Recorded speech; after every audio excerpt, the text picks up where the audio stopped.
me click.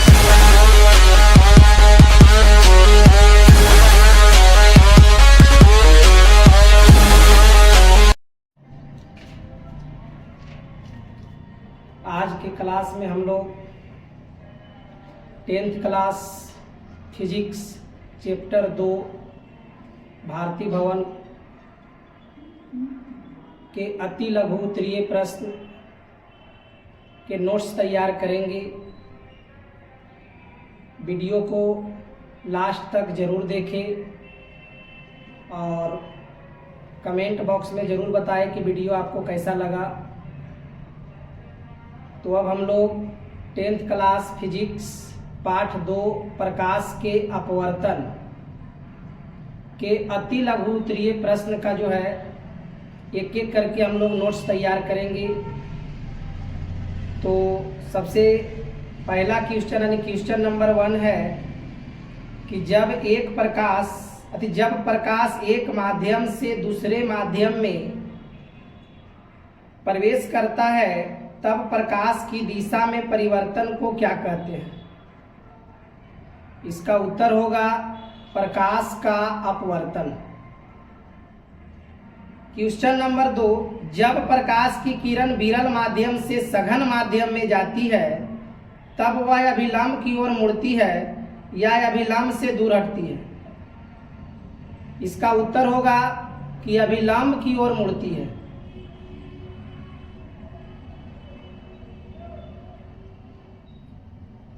Question number 3, जब प्रकाश की एक किरण एक माध्यम से दूसरे माध्यम में जाती है तब वह अभिलंब से दूर मुड़ जाती है।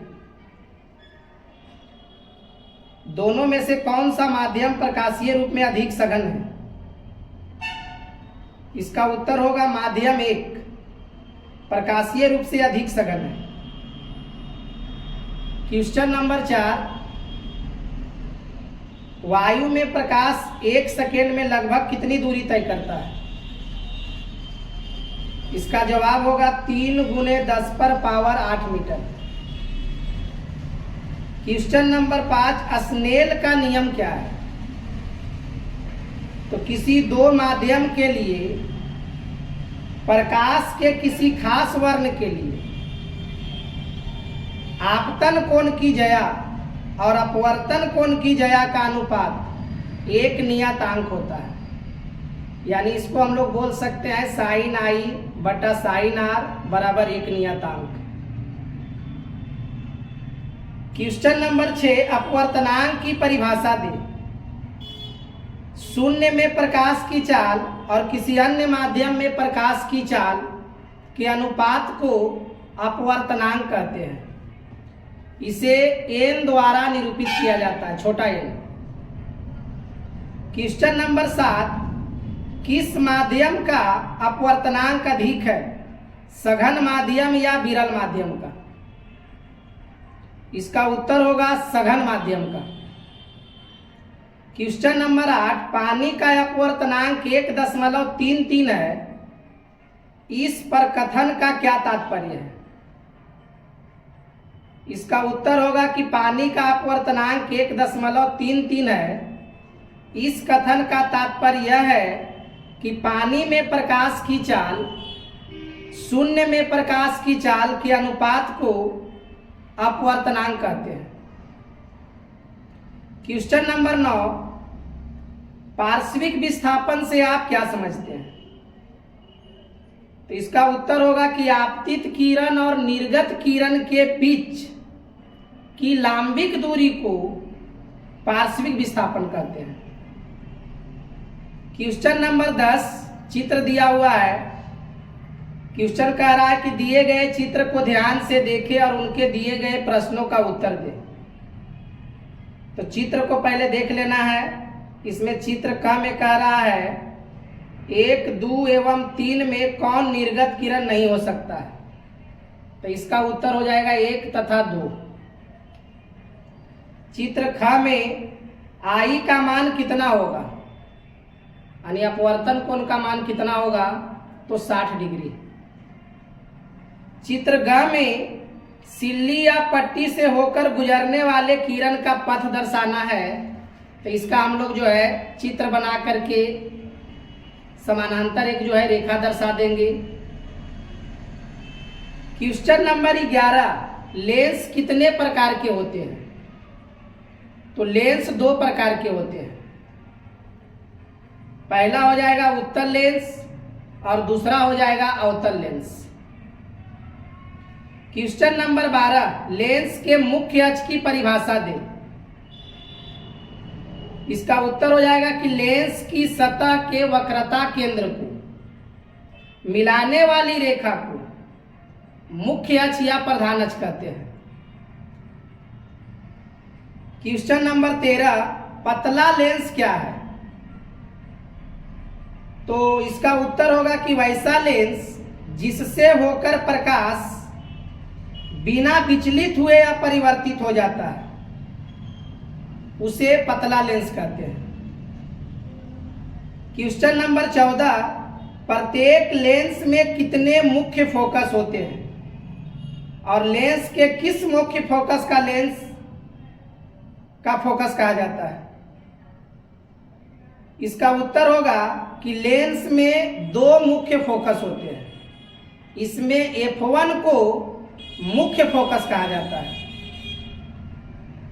क्वेश्चन नंबर 15, उत्तल लेंस के सामने किसी वस्तु को कहां रखने पर उसके आकार के बराबर के आकार का वास्तविक प्रतिबिंब बनता है? तो इसका उत्तर होगा उत्तल लेंस में 2f पर रखने पर उसके आकार के बराबर आकार का प्रतिबिंब बनता है। क्वेश्चन नंबर 16, किस लेंस की फोकस दूरी धनात्मक होती है? तो इसका उत्तर होगा उत्तल लेंस, यानी उत्तल लेंस की फोकस दूरी धनात्मक होती है।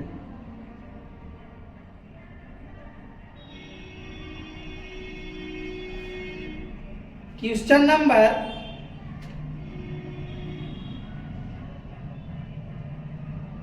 17 का आंसर हो जाएगा अधिक और क्वेश्चन नंबर 18 का आंसर हो जाएगा उत्तल लेंस। क्वेश्चन नंबर 19, यदि कोई वस्तु उत्तल लेंस को बहुत ही दूर हो तो वस्तु का प्रतिबिंब कहां बनेगा? तो इसका उत्तर होगा F2 पर बनेगा। क्वेश्चन नंबर 20, कौन सा लेंस वास्तविक और आभासी दोनों प्रकार का प्रतिबिंब बनाता है? तो इसका उत्तर होगा उत्तल लेंस। क्वेश्चन नंबर 21, यदि किसी लेंस द्वारा प्राप्त प्रतिबिंब वस्तु की अपेक्षा हमेशा सीधा और छोटा हो तो वह कैसा लेंस है? तो इसका उत्तर होगा अवतल लेंस। क्वेश्चन नंबर 22, उत्तल लेंस द्वारा किसी वस्तु का आवर्धित एवं आभासी प्रतिबिंब कब बनता है? इसका आंसर होगा जब वस्तु लेंस और मुख्य फोकस के बीच स्थित होता है। क्वेश्चन नंबर 23, किसी उत्तल लेंस के सामने एक पिन को कहां रखने पर उसका प्रतिबिंब अनंत पर बनता है? तो इसका उत्तर हो जाएगा वस्तु को F1 पर रखने पर उसका प्रतिबिंब अनंत पर बनता है।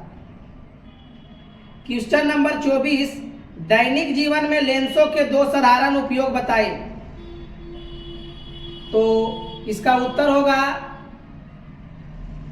लेंस का जो है 2 उपयोग हो जाएगा। पहला हो जाएगा चश्मा बनाने में और दूसरा हो जाएगा दूरदर्शन में।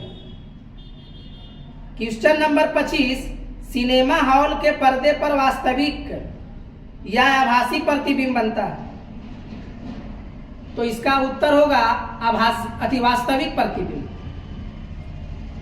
सिनेमा हॉल के पर्दे पर वास्तविक प्रतिबिंब बनता है। क्वेश्चन नंबर 26, किसी उत्तल लेंस द्वारा वस्तु का आभासी एवं आवर्धित प्रतिबिंब बनाने हेतु वस्तु की स्थिति कहां होनी चाहिए? तो इसका उत्तर होगा लेंस और मुख्य फोकस के बीच। क्वेश्चन नंबर 27, यदि कोई वस्तु किसी उत्तल लेंस के बाईं ओर उसकी दुगनी दूरी अधिफोकस दूरी पर रखी हो तो उसका प्रतिबिंब कहां बनेगा? तो इसका जो है उत्तर होगा 2f2 पर बनेगा। क्वेश्चन नंबर 28, एक पतले लेंस की फोकस दूरी -10 सेमी है, यह उत्तल लेंस है या अवतल लेंस? इसका उत्तर होगा अवतल लेंस। क्वेश्चन नंबर 29, लेंस के किसी वस्तु की दूरी u, प्रतिबिंब की दूरी v और लेंस की फोकस दूरी f में क्या संबंध है? तो इसका उत्तर हो जाएगा लेंस सूत्र, यानी 1/v - 1/u बराबर 1/f। क्वेश्चन नंबर 30, किसी लेंस से किसी वस्तु की दूरी u, प्रतिबिंब की दूरी v और लेंस द्वारा प्राप्त आवर्धन में क्या संबंध है? तो इसका उत्तर हो जाएगा m बराबर v/u। क्वेश्चन नंबर 31, किसी लेंस की फोकस दूरी और उसकी क्षमता में क्या संबंध है? तो लेंस की क्षमता का सूत्र होता है यानी P बराबर 1/f। क्वेश्चन नंबर 32, लेंस की क्षमता का SI मात्रक क्या है? इसका उत्तर होगा डाईऑप्टर। क्वेश्चन नंबर 33, किसी व्यक्ति के चश्मे में लगे लेंस की क्षमता +1.5D है, लेंस उत्तल है या अवतल? इसका उत्तर होगा उत्तल लेंस। क्वेश्चन नंबर 34, किसी उत्तल लेंस का आधा भाग काले कागज से ढक दिया गया है, क्या यह लेंस किसी वस्तु का प्रतिबिंब बना सकेगा? इसका उत्तर होगा हाँ। क्वेश्चन नंबर 35, लेंस प्रतिबिंब कैसे बनाते हैं? इसका उत्तर होगा प्रकाश के अपवर्तन के बाद किसी वस्तु का प्रतिबिंब बनता है। क्वेश्चन नंबर 36, किसी लेंस की क्षमता 1 डाईऑप्टर है, इसे परिभाषित करें। किसी लेंस की क्षमता 1 डाईऑप्टर है, इसे परिभाषित करें। इसका उत्तर होगा किसी लेंस की क्षमता 1 डाईऑप्टर है, इसका मतलब होता है कि लेंस की फोकस दूरी 1 मीटर है। क्वेश्चन नंबर 37, 2 मीटर फोकस दूरी वाले एक अवतल लेंस की क्षमता कितनी होगी? तो अभी हम बताएं लेंस की क्षमता यानी P बराबर सूत्र होता है 1/f। तो 1/f यानी 1/2 करेंगे, यानी -0.5 आ जाएगा। क्वेश्चन नंबर 38, 2 मीटर फोकस दूरी वाले एक उत्तल लेंस की क्षमता कितनी होगी? तो अभी हम बताएं P बराबर सूत्र होता है 1/f यानी 1/2 करेंगे, यानी 0.5D होगा। तो अभी हम लोग 10th क्लास फिजिक्स के भारती भवन के अति लघु उत्तरीय प्रश्न का हम लोग 1 से लेकर के एक क्वेश्चन और रह गया है 39, एक लेंस की क्षमता +5D है, यह किस प्रकार का लेंस है? इसका उत्तर होगा उत्तल लेंस। तो अभी हम लोग भारती भवन 10th क्लास फिजिक्स चैप्टर 2 यानी प्रकाश के अपवर्तन के अति लघु उत्तरीय प्रश्न का नोट्स तैयार कर रहे थे। वीडियो आपको कैसा लगा कमेंट बॉक्स में जरूर बताएंगे और चैनल को अवश्य सब्सक्राइब करें और बेल आइकन को दबा दें ताकि कोई भी वीडियो अगर डाला जाए तो नोटिफिकेशन आप पर पहले पहुंचे। आपका बहुत बहुत धन्यवाद।